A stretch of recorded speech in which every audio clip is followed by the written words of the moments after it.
welcome to Calmer Conversations. I'm Cecilia, your host. If you're watching this on YouTube, you will know that you are joining me from nap time with one of my kids. And if you're not watching this on YouTube, I might just tell you that I am in bed lying with my one of my kids, and we're on vacation right now.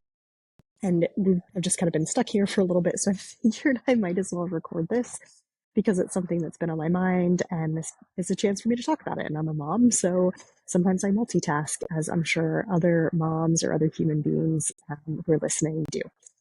Okay, so this is going to be one of two episodes, and the reason why I want to record this is because it's something that comes up a lot with my clients. So a lot of people who come to work with me have been in some kind of talk therapy or mental health space before they come to me. And a lot of them have gotten a lot of really amazing things from that space. Some of them for a couple years or a year, some of them for a decade, some of them for multiple decades. They've been in some kind of therapy, whether it's traditional talk therapy or psychoanalysis or CBT or something like that. Then they reach a point where they feel like it's not really working anymore, and then they find me. So this episode today, I want to talk about what happens when knowing about your problem isn't enough.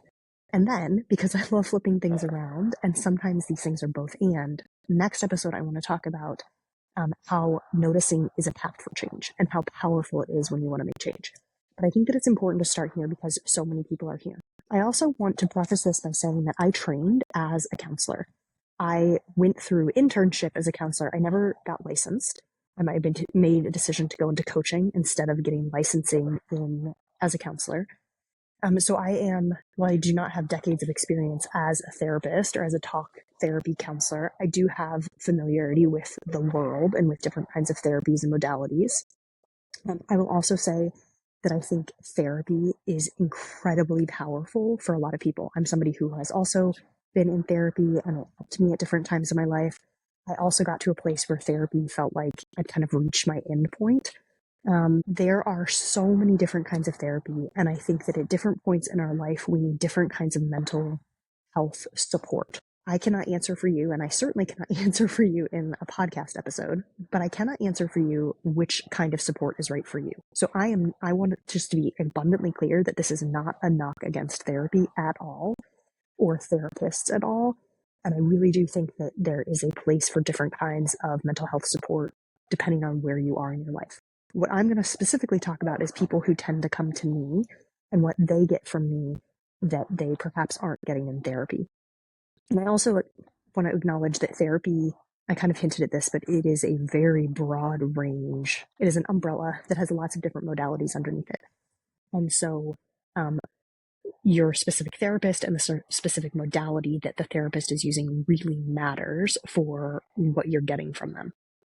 Okay, so a lot of people who come to me, as I said at the beginning, have been in something like therapy for a while, and they feel like they've hit a wall.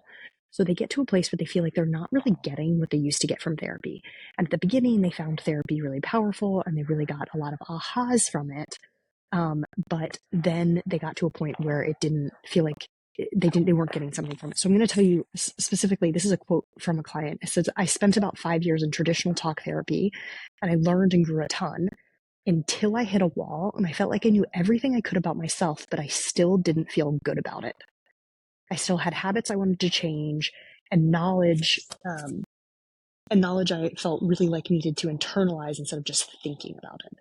And I think that quote really sums it up. So a lot of people who, again, come to me and are at this place where they're ready for coaching instead of something like talk therapy, they've learned about themselves.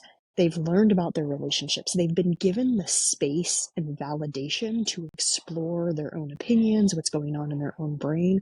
And I think that talk therapy is so powerful for that, right? It gives you a space to really be heard and seen as yourself, and to actually be able to voice opinions, to get out of your own mouth things that are bothering you or frustrating you, or perhaps are hard in your life, or talk about past traumas.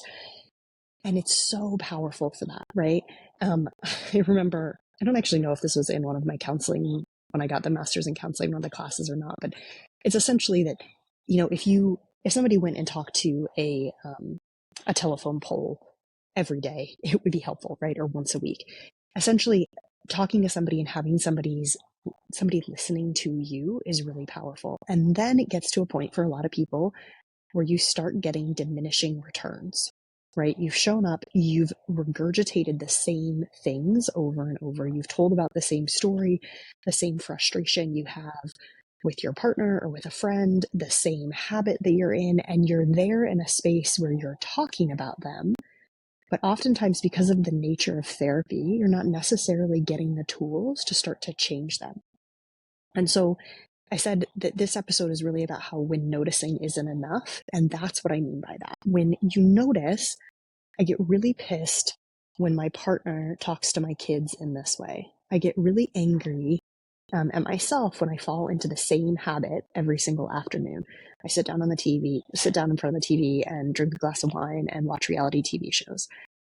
I get, so you're aware of this. You've watched yourself in these situations. So you notice it.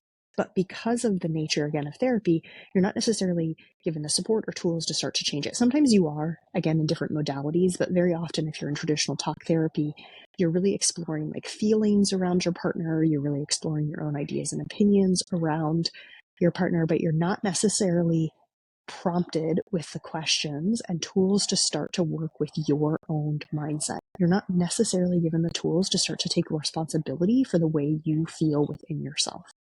And because of that, a lot of people reach a point where they say, okay, I've actually done what I can do. I can't go any further here. And I feel like, and this, I also got another email from a different client about this. They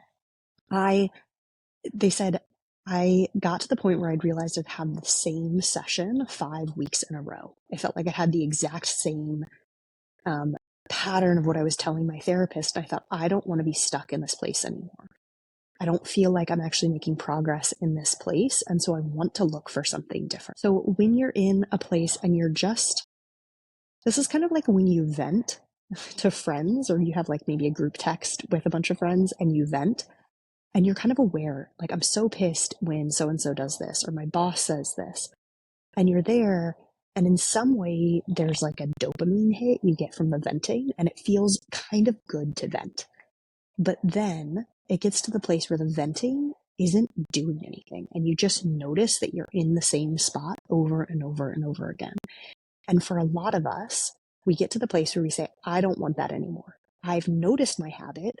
I don't necessarily have the tools to change it from this place where I'm getting support. Or if you're not in therapy, maybe I don't have any tools to get support. I know I want it to change. I've used what I think I can use to change. I've used willpower. I've used shame. I've tried to use self-discipline. I keep coming back to the same place. I keep having the same problem over and over again.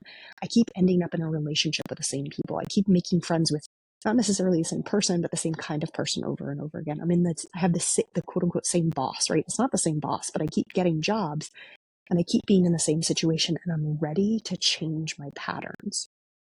And that's what I'm going to talk about in the next episode. But in this, if you're in this place, this kind of noticing is really powerful.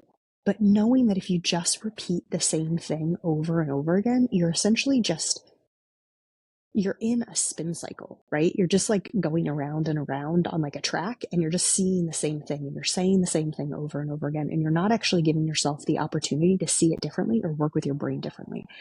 And that's what you need to do to make actual change, right? So this kind of noticing where you where you talk about your boss in the same way to your girlfriends every night, or you notice that you're in the same pattern. This kind of noticing is not necessarily the kind of noticing that helps you change, but it might be the impetus to create change, right? So again, a lot of people who come to me suddenly say, I notice that I'm having the same conversations. I notice that I'm in the same patterns. I notice that even though I'm in therapy, I'm talking about the same thing every week and nothing's changing in my life, right? At this point. And this is probably a shift from at the beginning when perhaps they were talking about things and they were starting to see changes because maybe they were setting boundaries in a different way, or they were becoming aware of how they felt about somebody. So maybe they were leaving a relationship or shifting how they showed up to it. But then there gets to a point where they can't necessarily change from that place. If that's you, you're not alone, but you probably just don't have a way to work with your brain and nervous system to make the changes. That's what I do with people. And so often people say to me, I've made more changes working with you in 6 months than I did in 5 years of therapy. I don't want to discount the therapy because the therapy probably prepared you to make those changes. And knowing that oftentimes the therapy isn't the place where sometimes that happens.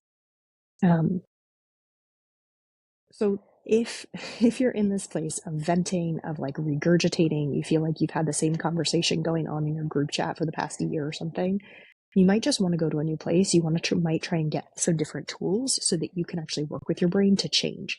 Because you working with your brain is the thing that's going to help you actually make change in your life, right? We don't get to change the people around us. We don't get to change the situations around us, but we do get to change how we show up, and that changes our reality in our life. All right. So in the next episode, I'm going to talk about noticing as when it starts to shift, and it can be the power behind your changing. It's a different kind of noticing, but knowing that this noticing that things aren't changing is also really powerful. If you're there, reach out to me, come join the Life Lab, make these changes in your life. I promise, I swear. So it's the most common comment I get from my clients. I made more changes with you in 6 months and a year than I did in years of therapy. So know that it's possible if you feel stuck in one of those places that you can shift and change it. All right, I will see you next time.